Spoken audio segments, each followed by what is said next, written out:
Dari keterangan dari Pak Yai tadi saya bisa menangkap bahwa kita disuruh untuk menyatu ya Pak. Kun ma'allah walam takun ma'allah, mungkin kasarnya begitu Pak Yai. Tapi konsep itu yang belum ketemu gitu. Jadi saya mohon dijelaskan konsep untuk kun ma'allah walam takun ma'allah itu.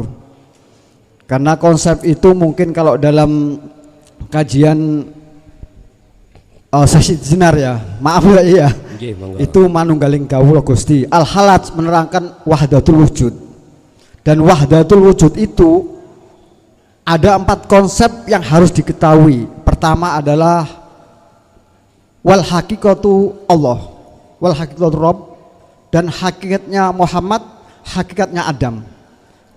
Keterangan dalam kitab itu menjelaskan bahwa siapa yang bisa menyatukan 3 konsep itu, maka termasuk wahdatul wujud gitu.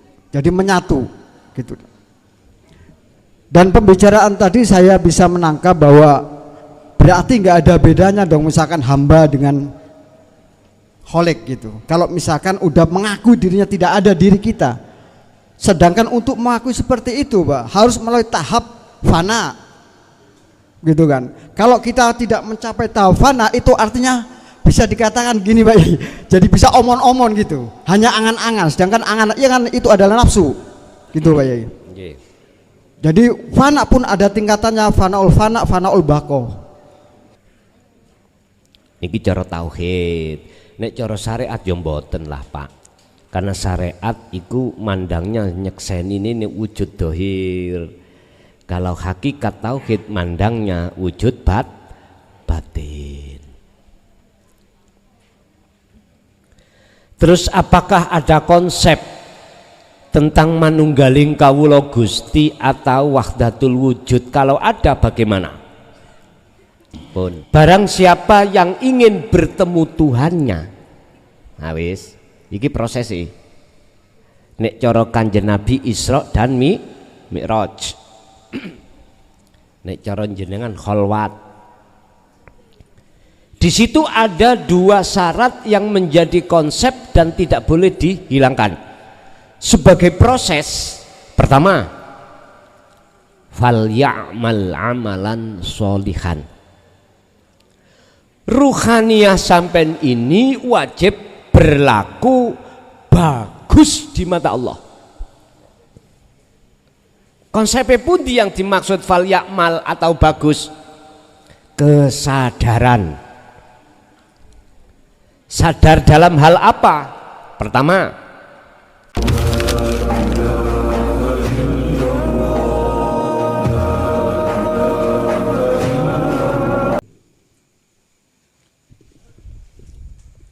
Assalamualaikum warahmatullahi wabarakatuh. Ini kami ada 4 pertanyaan Gus, tapi pendek-pendek. Pendek-pendek Gus. Pertama, untuk membedakan karep atau kudroh, yang kudroh dari Allah itu bagaimana, karep teko nafsu itu bagaimana. Nah, ini pertanyaan pertama. Jadi karep teko gone Gusti Allah iku des pundi, karep teko gone nafsu des pundi. Nah, iki yang pertama. Terus yang kedua Gus, ini agak masih dalam tema. Dalam hadis itu ada berbunyi, Rasulullah sampaikan hubbud dunya ra'su kulli khotiatin. Itu bagaimana penjabarannya Gus? Kemudian yang ketiga, amin, hubbud dunya ra'su kulli khotiatin. Seneng dunya iku ndase saben-saben keelekan. Nah itu bagaimana Gus? Ndase keelekan. Oh seneng dunya kok dadi ndase elek. Nah, bagaimana Gus? Nggih. Kemudian yang ketiga,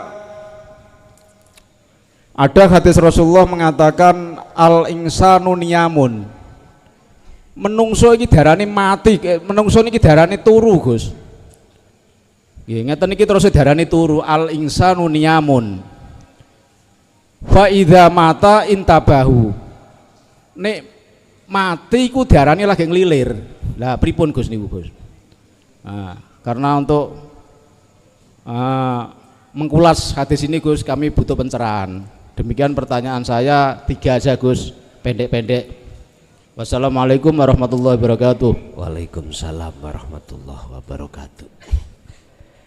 Bagaimana cara membedakan antara karep iku mau nafsu dengan karepe Allah?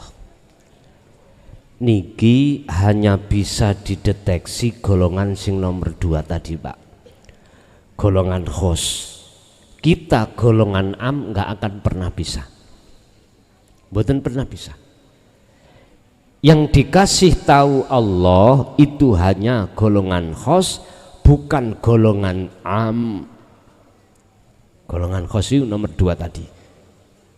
Bagaimana gambarannya? Gini, ketika golongan khos itu di dalam hatinya muncul satu kehendak, gak mungkin beliau itu netepake kehendake makhluk, mboten mungkin.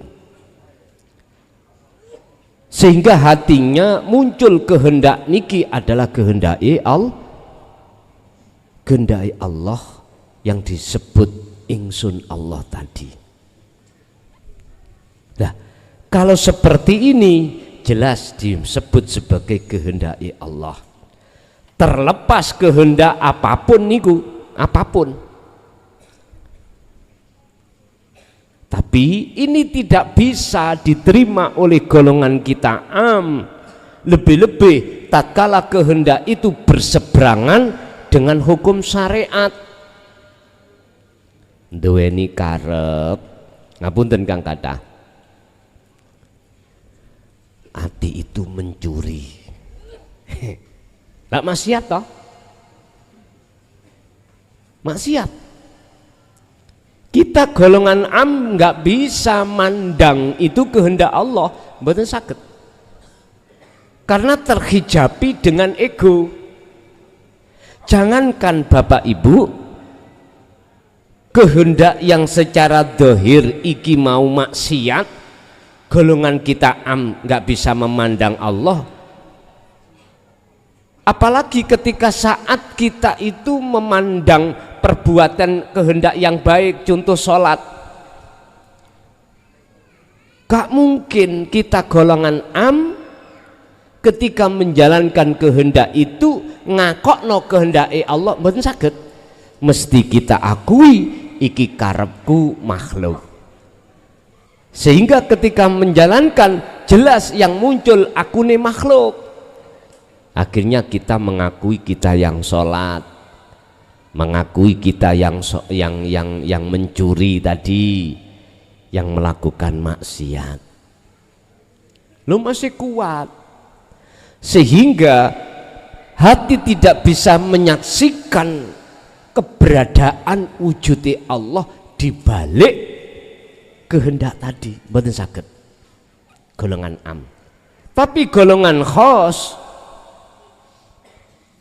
itu bisa menyaksikan wujudnya Allah di balik kehendak. Karena apa?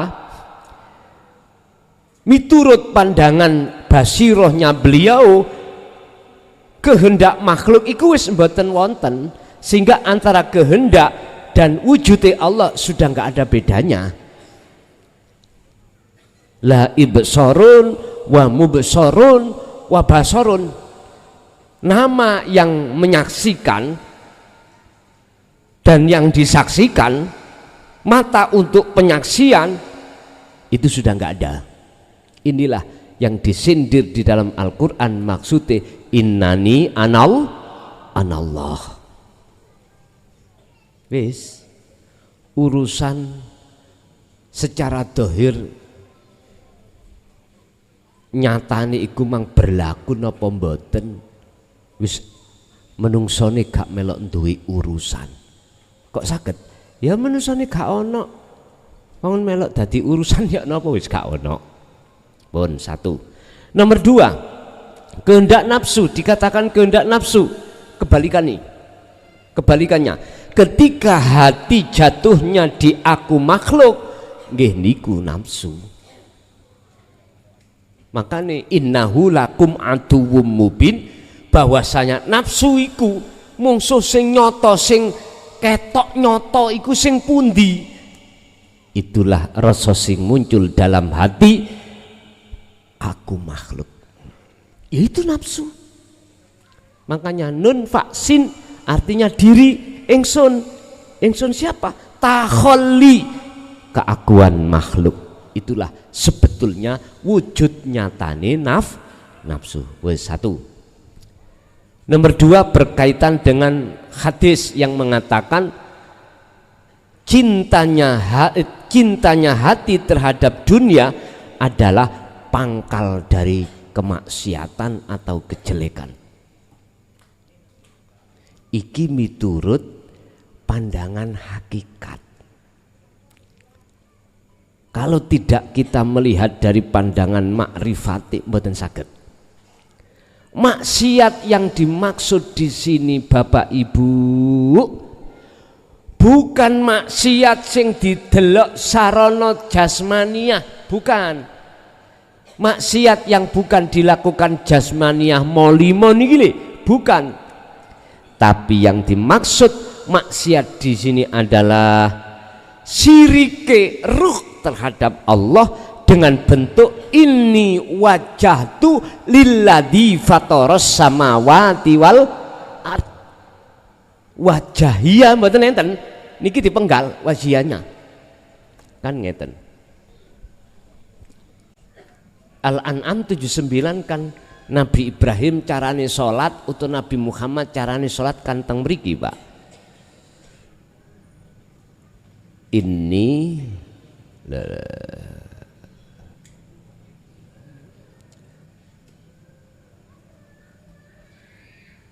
wajah tu menghadapnya kemana? Wajhia. Iki maksudnya urip. Lah biasanya kita itu golongan am, wajah tunya itu larinya ke sini. Wajah roh sampai madepe nang kene. Lilladzi fataras samawati wal ardo. Buktine ati eling babakan dunya. Berarti kita madhep sipate, tidak menghadap akunya, madhep sipate. Samawati wal ard itu adalah sifat dari wajhiyah lilladzi, kan ngeten. Sesungguhnya aku hadapkan wajah ruhku terhadap wajah Allah. Sing Allah itu lilladzi, sifate iku adalah zat fataras samawati kang nyiptakake langit lan bumi. Awak dhewe iki madhep sipate. Nggih niki sing dimaksud syirik, nggih niki maksiate ati sebagai pangkal ndase maksiat, ndase kejelekan di mata Allah. Bukan lantas oh nek gede iku aku berarti mbandawi nama 5 gak apa-apa ya. Ya aja ngono. Iku maksiate dohir. Sebab orang kalau sudah hatinya iku sibuk ngurusi hubungan nang Allah, dilalekno Pak.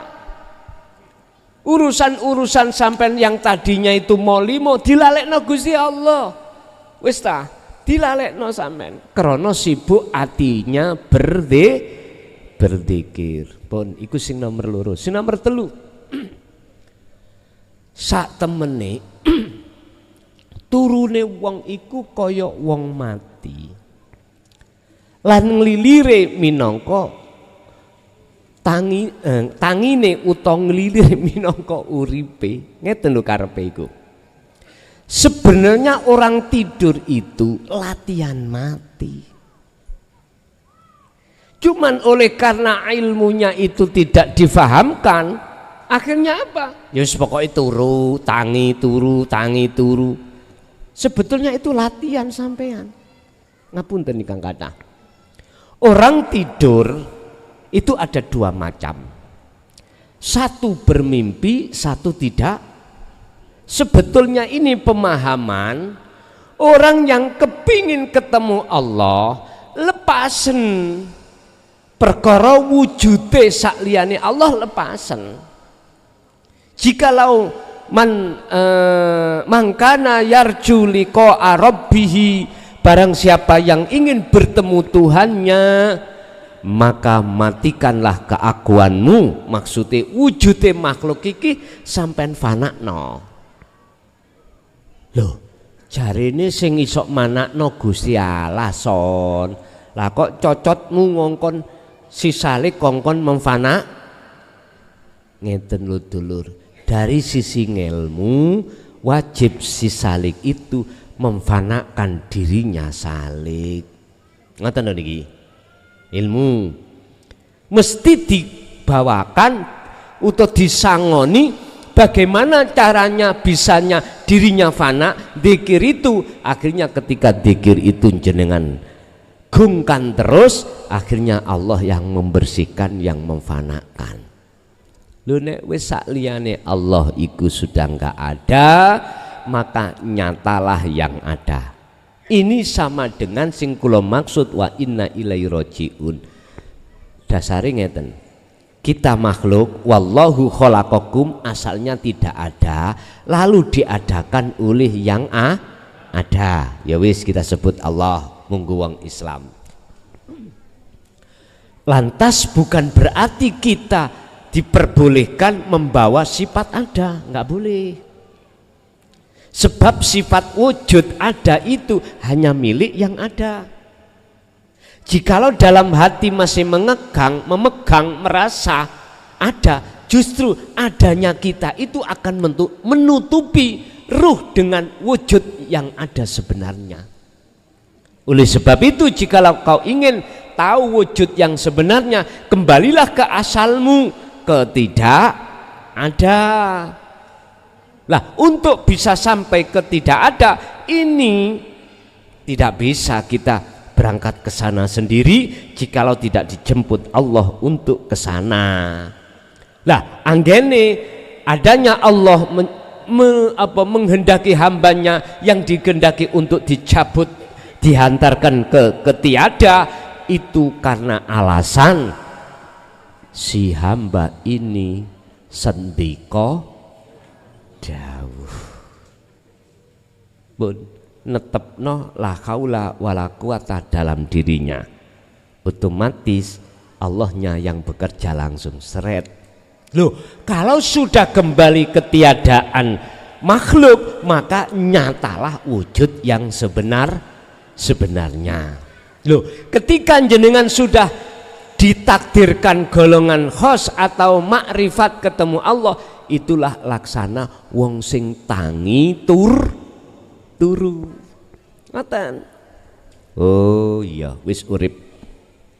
Makanya jenengan iki diberikan fenomena oleh Allah lewat tidur dan bangun. Ini sebuah kiasan, arti proses seseorang kembali kepada Allah itu seperti itu.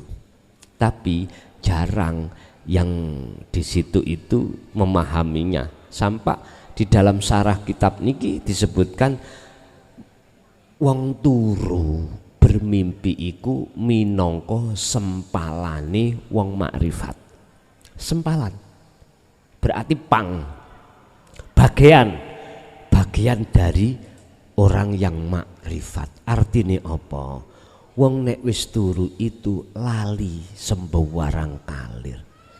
Soto, onde-onde, apa wae sampean ndukno nang raine ngarepe. Lah gak dipangan. Lah wong turu. Dadi wis gak arep. Diduki wong wayu ya apa?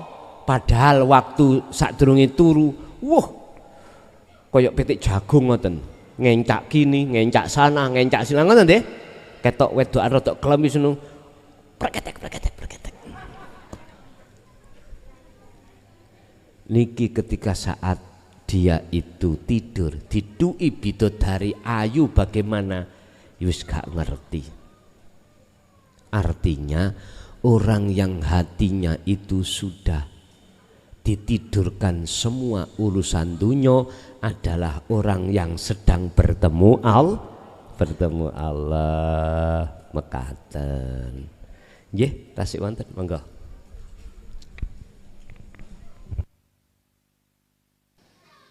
Bismillahirrahmanirrahim. Assalamualaikum warahmatullahi wabarakatuh.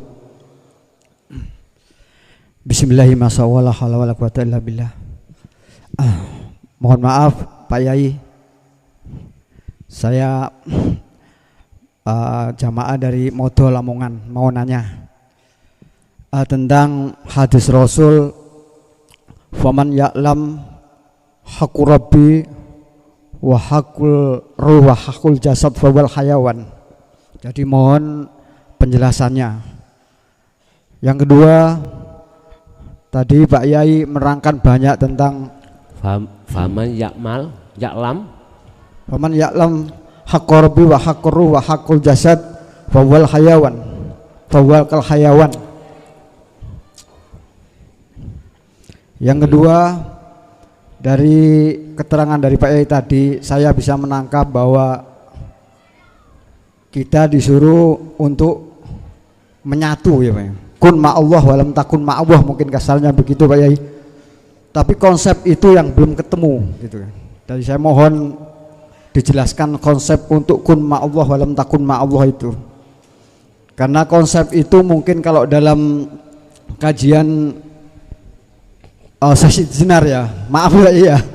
Itu manunggaling kawula Gusti. Al-Halaj menerangkan wahdatul wujud. Dan wahdatul wujud itu ada 4 konsep yang harus diketahui. Pertama adalah wal hakikatu Allah, wal hakikatu Rabb, dan hakikatnya Muhammad, hakikatnya Adam. Keterangan dalam kitab itu menjelaskan bahwa siapa yang bisa menyatukan 3 konsep itu, maka termasuk wahdatul wujud gitu. Jadi menyatu gitu. Dan pembicaraan tadi saya bisa menangkap bahwa berarti nggak ada bedanya dong misalkan hamba dengan kholik gitu. Kalau misalkan udah mengaku dirinya tidak ada diri kita, sedangkan untuk mengakui seperti itu Pak harus melalui tahap fana gitu kan. Kalau kita tidak mencapai tahap fana, itu artinya bisa dikatakan gini Pak, jadi bisa omon-omon gitu, hanya angan-angan, sedangkan angan itu adalah nafsu gitu Pak Yai. Jadi fana pun ada tingkatannya, fanaul fana, fanaul bako. Nah itu mohon penjelasannya, mudah-mudahan ada pengalaman dari Pak Yai, monggo. Ngapunten nggih. Wassalamualaikum warahmatullahi wabarakatuh. Waalaikumsalam warahmatullahi wabarakatuh. Ulaika kal an'am balhum adol, sama dengan yang seperti ini. Orang yang belum kenal Tuhannya laksana seperti hewan. Artinya apa? Di dalam hati kita itu sebetulnya ada sifat-sifat hayawaniyah, sehingga mengapa Nabiullah Ibrahim disuruh menyembelih putranya, wujudnya dadi domba. Tatkala hati iku mencintai selain daripada al-haq, maka pertama itu bentuk pengkhianatan kita kepadanya.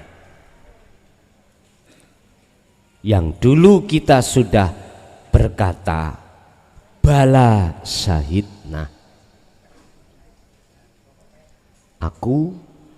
saya hanya bercinta kepadamu ya Allah, beriman padamu ya Allah dalam segala aspek apapun. Makanya di dalam kitab tasawuf ada satu penjelasan tentang pengesaan Allah itu ada nama, sifat, af'al, dat. Dan inilah nanti akan sistem niki saged masuk di dalam konsep wahdatul wujud, atau dalam bahasa Siti Jenar wahdaniyah, nyawijekake Gusti Allah, berarti namanya manunggaling kawula Gusti. Maksud seperti hewan itu adalah sifat yang ada dalam hati kita, bukan dohir kita seperti ke ulaika utawi mengkunu mereka iku kal an'am, seperti hewan. Raja kaya balhum adol, bahkan lebih nemen. Nah, ini sifat karakter kita. Sekalipun kita alim Quran, alim hadis, ijma' qiyas, tetep sing disandangi, sing dimukhotobi, sing ditetepno iku sifat, bukan jasmani iki. Niku karepe wonten mriku. Berarti kathah kewan kluyuran nggih. Wis terserah jenengan. Ono wedhus gak dikei tampar, ono sapi gak dikasih tampar pengikat, keluyuran, kadang mlebu masjid, mlebu pasar, mlebu gereja, mlebu wis macem-macem wis. Niku wedhus sapa son? Wedhus ndase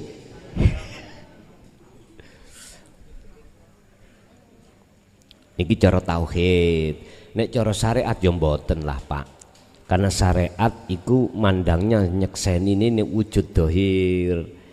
Kalau hakikat tauhid mandangnya wujud batin. Terus apakah ada konsep tentang manunggaling kawula Gusti atau wahdatul wujud? Kalau ada bagaimana? Pun saya mengambil surat Al-Kahfi ayat 110. Ini konsepnya. Konsepnya ngeten. Mangkana yarju liqa'a rabbih. Barang siapa yang ingin bertemu Tuhannya. Nah wis, iki prosesnya. Nek cara Kanjeng Nabi Isra dan Mi'raj. Nek cara jenengan kholwat. Di situ ada dua syarat yang menjadi konsep dan tidak boleh dihilangkan sebagai proses. Pertama, fal ya'mal amalan sholihan. Ruhaniyah sampean ini wajib berlaku bagus di mata Allah. Konsepnya pun yang dimaksud fal ya'mal atau bagus, kesadaran. Sadar dalam hal apa? Pertama, dalam hal kehendak apapun yang ada dirimu, sadaro itu duduk kehendakmu, tapi kehendake urip ning awakmu, dalam diri kita. Satu, di situ tidak hanya mengatakan kehendak saja, tolong dibuka 7 sifat ma'ani, kudrat, iradat, ilmu, khayat, sama, basar, kalam, semua ada pada diri jenengan. Konsepnya sadarlah itu bukan akumu, tapi akumu makhluk ya lah. Tapi sadarkanlah iku akune Allah. Niki konsep pertama Pak. Inilah yang kusebut proses dzikir sirul asrar di dalam su'aul basirah wa ainul basirah wa hakul basirah, muraqabah, fana, makrifat. Niki prosesnya. Kok ribet sih soal? Mboten ribet. Oleh ribet sampean kakean ngaji.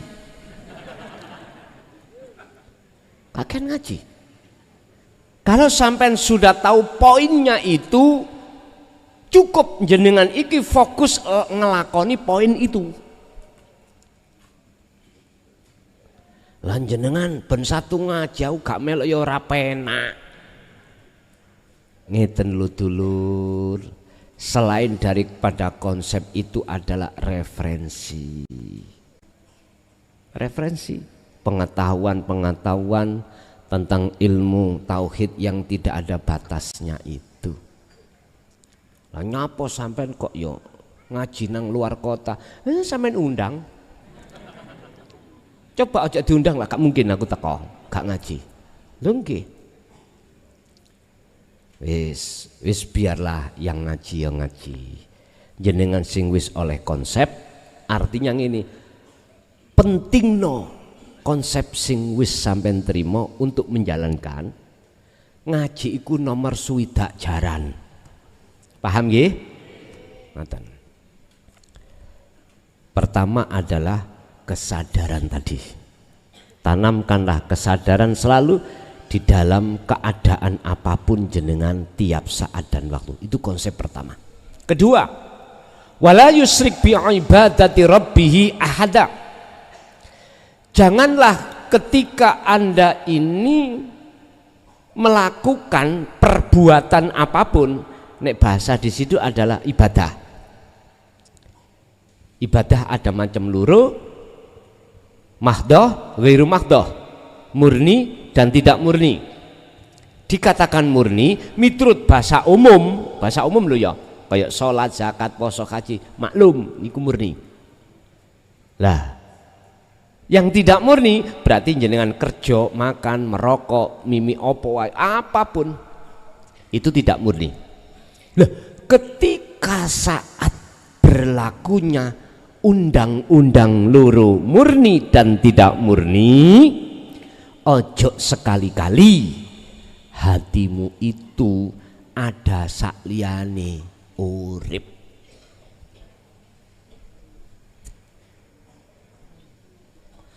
Wala yusrik lan ojo nyekutokno bi ibadati rabbi ahada, terhadap Allah iku kok sekutokno terhadap dengan sesuatu yang lain di saat beribadah. Contoh niki sing nyekutokno kula Allahu Akbar ning dodoki muncul rasa aku klason sing sendakep sing maca ringkese sing salat. Iki berarti saya ini telah menyamakan diri saya dengan hidup atau al-haq. Niki. Dua syarat sebagai konsep ini manakala jenengan iki sing menyekutukan sudah tidak jenengan lakoni, terus jenengan hanya melakukan perbuatan baik yaitu kesadaran saja, maka inilah nanti akan menjadikan dirimu, hatimu sudah ditiadakan tentang selain ingsun Allah. Apakah perlu di situ meditasi nok nggone guwa utawa nok nggone tempat yang sepi? Terserah. Nek zaman wali-wali biyen iku ngono. Ninggalno megat dohir dan batin ini dengan hiruk pikue urusan dunya. Tapi sekarang dalam hal yakfur bitaghut, membersihkan hati dari sakliyane wujude Allah, bisa itu dilakukan di tengah-tengah tempat ramai, tapi iki nggih lebih berat. Tapi tetap kedah dilampahi, dilakoni. Kalau jenengan iki hanya melakukan di tempat sepi saja, suatu saat sampai ndak gembul maneh ambek bojo anak. Tabrakan maneh. Waduh. Jadi menurut kami kedua-duanya perlu. Kedua-duanya juga perlu. Jadi konsepnya cuman mendasar. La ilaha illa anta sampai illa ana, hanya itu. Sehingga yang disebut manunggaling kawula Gusti iku bukan perkorone si hamba iku iso tunggal dadi satu dengan Khalik, mboten. Fananya hal-hal yang disebut makhluk dan nyatanya yang disebut Khalik. Kalimatnya kan ngene ini. Ana abduka wa anta rabbi. Niki sing la ilaha illa anta, kesadaran wau. Kula niki Gusti kawula jenengan. Kula sadar kula niki sifat kula la haula wala quwata. Sing jenengan yang jenengan iki adalah illallah. Jenengan iki wa anta rabbi dan jenengan kau pangeran kula. Ikan isi dua. Muraqabah nggih wonten mriku. Kanjeng Nabi dawuh fa ilam takun taro yo yaroka, jikalau kau belum bisa tunggal, hatimu harus merasa selalu dilihat oleh Allah. Bon, iki diterusno mawon. Wis urusan sampean mengke diletakkan di fana, urusan Gusti Allah kapanpun waktunya urusannya Allah. Wis sampean gak usah melok ngatur-ngatur. Tugas sampean namung ngasah su'aul basirah, nanti ainul basirah fana, itu yang memindah hanyalah Allah. Udah ikut aja nanti. Barulah kalau sudah dikatakan namanya fana, berarti ana abduka tadi wis gak ono. Ingsun hamba iki mboten wonten. Terus wa anta rabbi ya ora enek. Mboten wonten, tidak ada. Terus jadi apa? Iku jadi ingsun kang sejati. Qur'ane innani anal, nek cara hadis qudsi janganlah kau sembah nama sifat datku tapi sembahan aku. Nggih niku maksude tunggal.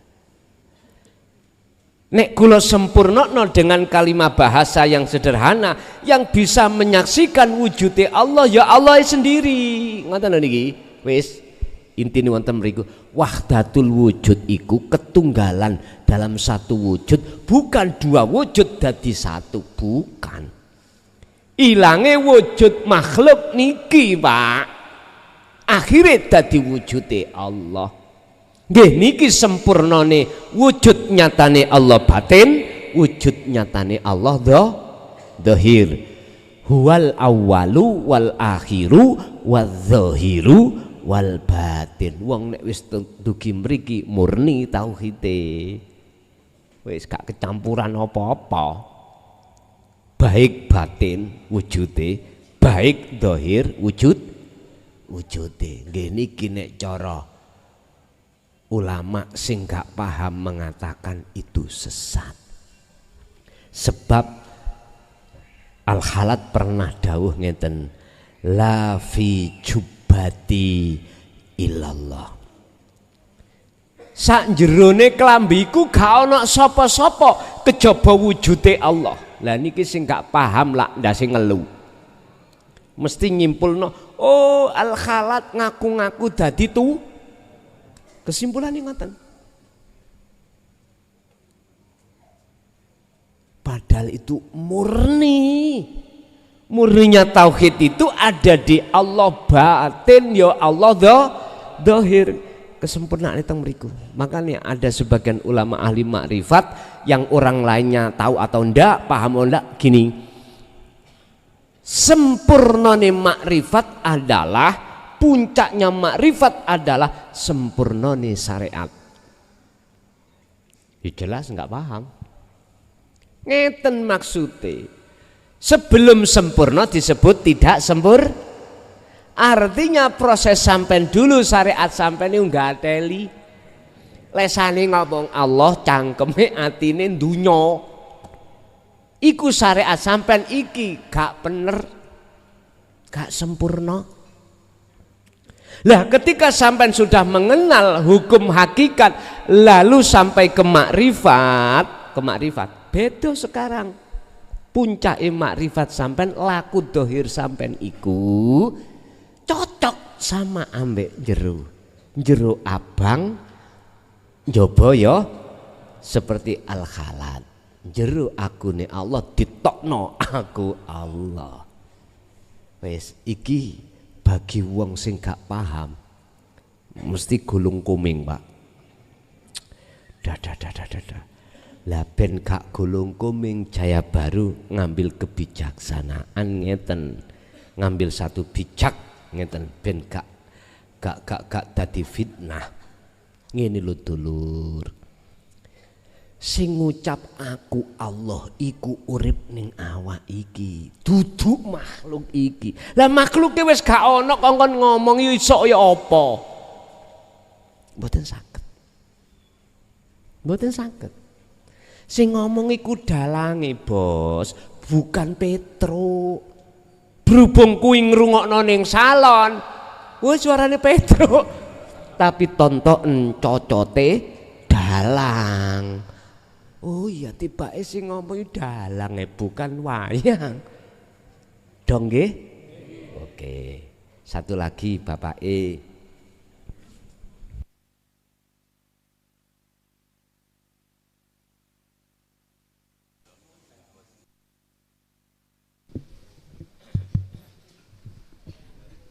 Assalamualaikum warahmatullahi wabarakatuh.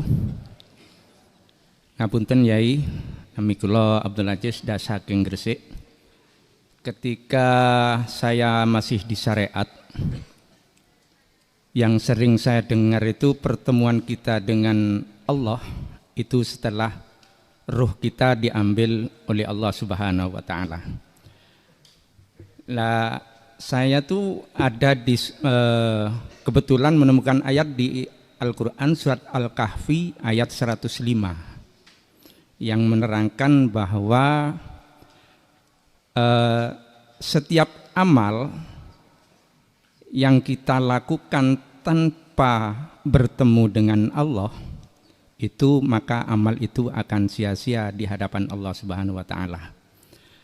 Yang saya tanyakan di ayat tersebut ada kata-kata dalam bahasa Indonesia itu mengingkari ayat-ayat Allah dan mengingkari pertemuannya dengan Allah Subhanahu wa taala. Kalau mungkin mengingkari ayat-ayat Allah, mungkin kita tidak percaya dengan apa yang dijelaskan oleh Al-Qur'an. Tetapi yang lebih saya tekankan adalah pertemuan dengan Allah secara hakikatnya itu bagaimana? Karena di kami dulu di syariat pertemuan dengan Allah itu setelah kematian. Mohon penjelasannya Yai. Assalamualaikum warahmatullahi wabarakatuh. Waalaikumsalam warahmatullahi wabarakatuh. Nanti disempurnakan kalau Al-Qur'anul Qadim kita kaji. Al-Qadim semua akan terurai. Pertama yang harus kami jelaskan di dalam surat Al-Kahfi ayat 105 adalah mati. Mati iku maksudnya adalah matine diri. Ego, nafsu. Bahasa sederhana, nafsu asale liar menjadi jinak. Kalau ada yang berkaidah nafsu gak iso mati, misalnya, oke, saya memakai bahasa jinak. Oleh jinak sebab dicancang. Wedhus nek gak dicancang mangane sak kawarepe. Nek dipenteng dicancang mangan ya sing dituk iku tok wis gak iso ngalor ngidul. Olehnya kita tidak bisa likok pada Allah waktu amal karena nafsu ini masih liar. Jadi yang dimaksud kematian di sini bukan matine jasmani dikubur ning kuburan, bukan.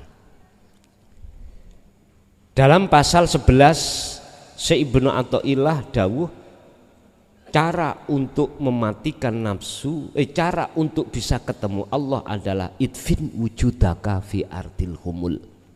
pendemen sing jero, eksistensimu, egomu di dalam bumi kesunyian.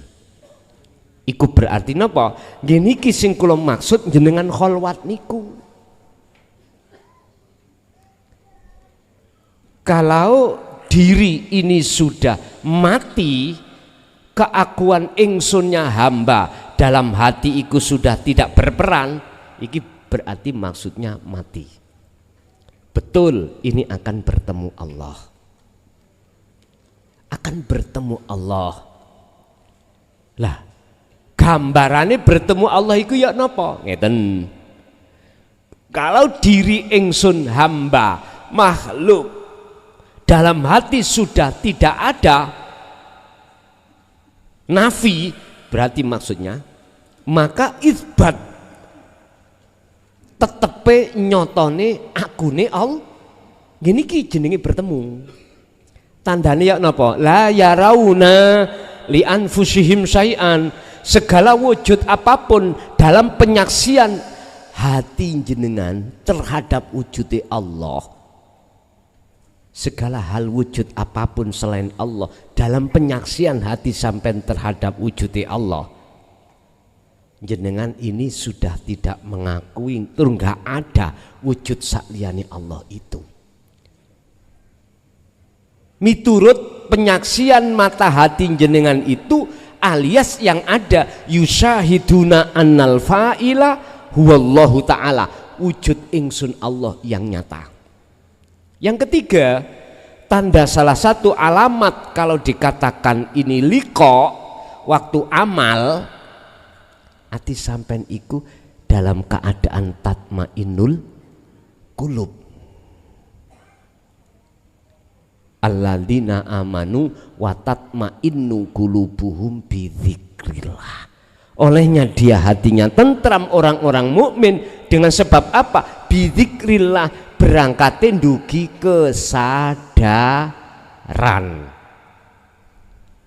Sadar kalau aku hamba tidak wujud, sadar yang wujud aku Allah. Gini Pak, maksudnya ayat di situ, jikalau hati belum di posisi ini, segala amaliyah apapun ditolak. Ini tadi konsep ilmu tauhid. Mereka mengingkari, otomatis dia tidak akan pernah bisa liqo kepada Tuhan. Karena ilmu itu sebagai konsep dasar awal membuka satu jalan hati menuju satu kesadaran atau kebenaran. Berhubung pintu niki ditolak nggih pun ya ora iso mlebu. Itulah sebagian maksud surat Al-Kahfi ayat 105, amal yang selalu ditolak oleh Allah adalah amal yang tidak dibarengi bertemu Allah. Ibaratnya wong nyembah Pak, wajib sing nyembah iku tahu ngerti ketemu ambek sing disem. Lah niki haji, wong budal haji rono iku nek mboten ketemu Gusti Allah maneman. Halah nek menurut aku kayak tuku kerupuk ngono. Menurut kula lho ya cara pertimbangan ya. Yo gak iso son lah, aku lah gak diceluk abah lah anu. Bah ngene, bah ngono. Ya Allah. Maksud kula ngene lho dulur. Kesana itu kita secara waktu itu lama. Menunggunya biaya itu juga tidak sedikit, tenaga apalagi lah ya Allah. Maneman pertimbangan ado-ado, nyatane di sana itu kita nggak bisa ketemu sing ngundangi. Makanya di situ Kanjeng Nabi dawuh, wong haji ku macam loro, siji mardut, loro mabrur. Mardut iku ditolak, mabrur diterima. Sing diterima iku sing liqo terhadap Allah. Mula sadurunge haji secara syariat jenengan ngaji tauhid dulu, laku tauhid sampai dumugi liko baru berangkat to. Lah nek sampean rono gak modal iku dhisik disebut wong minggat. Apa kok wong minggat? Arep budal gak tasakuran. Lah ngoten to, wong tasakuran lak pamit to, pamit. Lah wong minggat bedane ambek wong haji ngono niku. Nek wong minggat gak adik pamit. Gak roruh mara mulih kuplukan kaji. Nah, jenengan teng pundi mbiyen minggat. Yes dipilih minggat mawon. Nggih gak krana menungsa. Nggih, gantos Ibu ada Ibu?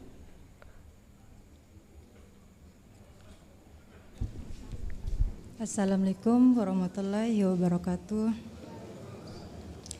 Mohon maaf Gus, izin tanya, bagaimana cara menempatkan hati atau rohani kita untuk bisa selalu di makam tauhid atau nyawiji sampai mencapai kesadaran dan menyaksikan bahwa semua yang berperan atau berbuat di dalam semua hal dan kejadian adalah Allah. Sedangkan di sisi lain kita mendapatkan amanah sebagai khalifah di bumi. Kita mendapatkan taklif. Kita disuruh berhukum dalam syariat.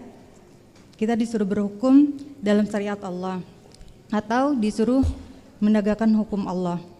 Kemudian juga ada ayat yang berbunyi ma asabaka min hasanatin faminallah wa ma asabaka min sayyiatin famin nafsik. Yang mana dalam ayat tersebut bisa dipahami bahwa Allah mensifati keburukan itu dari manusia atau makhluk. Nah, bagaimana cara memahami dan mendudukkan semua itu, Gus? Mohon penjelasannya dan bimbingannya. Terima kasih. Assalamualaikum warahmatullahi wabarakatuh. Waalaikumsalam warahmatullahi wabarakatuh. Satu sisi kita diwajibkan membenahi hubungan pada Allah. Satu sisi kita dihadapkan membenahi hubungan sesama makhluk. Kesimpulan ini ngoten. Padahal bisanya murni hubungan kepada Allah harus lepas hubungan hati kepada sesama makhluk.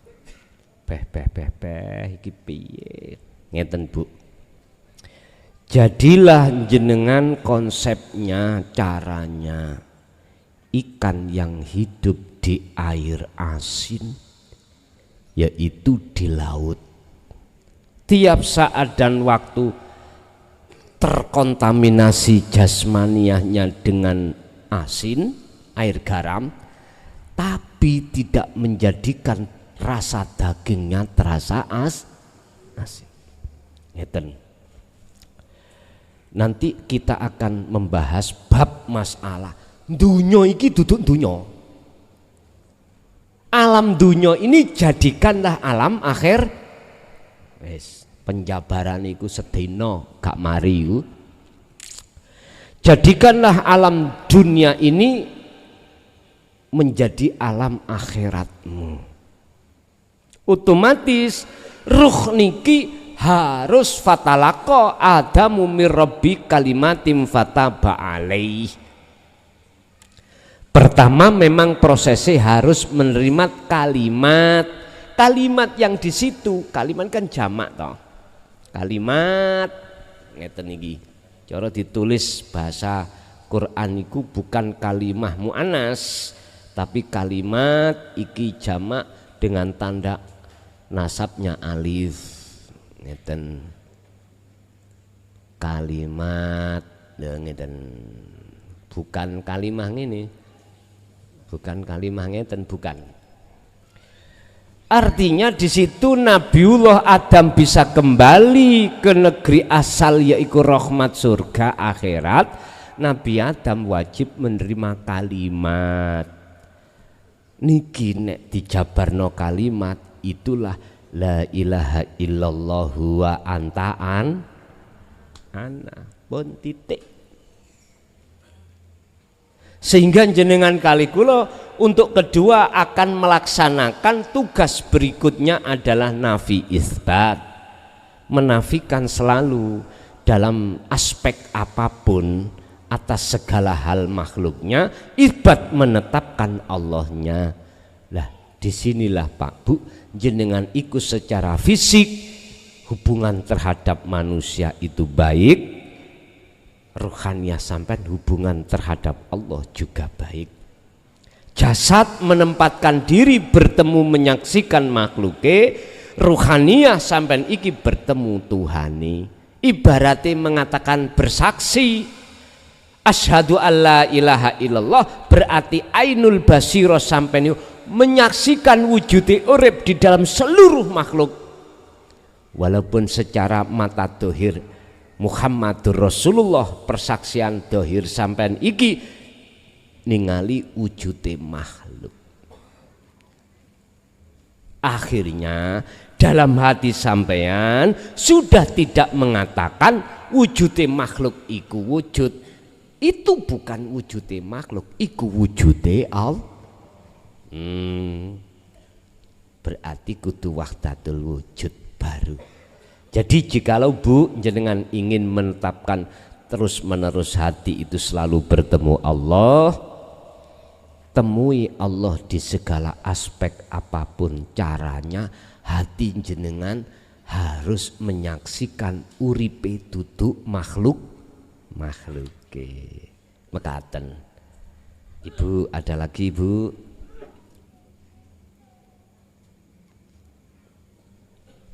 Cukup? Jam piro sirek?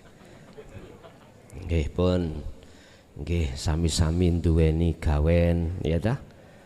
Wis mugi sedaya napa ingkang sampun diparingke Allah dalu niki estu-estu dados ilmu ingkang manfaah.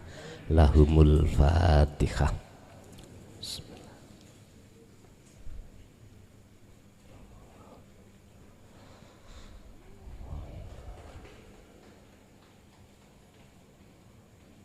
Akhirul kalam, assalamualaikum warahmatullahi wabarakatuh.